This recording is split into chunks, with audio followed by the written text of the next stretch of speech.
What do you think on that issue of whether Charles ought to be passed over?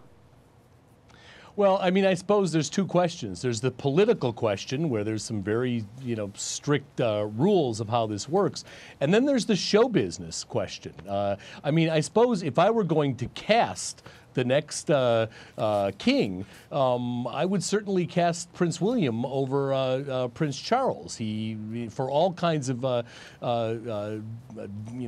different reasons, generational and media savvy, and all of these kinds of things. But he's a kid, But Bob. the question becomes: is the monarchy, has it become an issue of show business?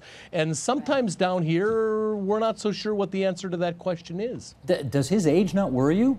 I'm just trying to imagine what it would be like for David Cameron to go have a meeting with King William and, seek the advice of the monarch on issues of the day. I mean, am I the only one troubled by that? This was an issue Queen Victoria faced. She was 18, and the press at the time made comments that this was an age where a young woman could not even be trusted to pick out a bonnet for herself, let alone to be a head of state.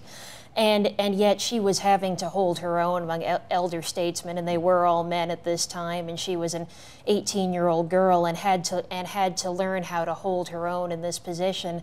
So there are young monarchs who have grown into this role, but certainly the image they project varies based on their age on the throne. Victoria, as a young girl, projected a very different image than Victoria, the grandmother of Europe, later in her reign. Right.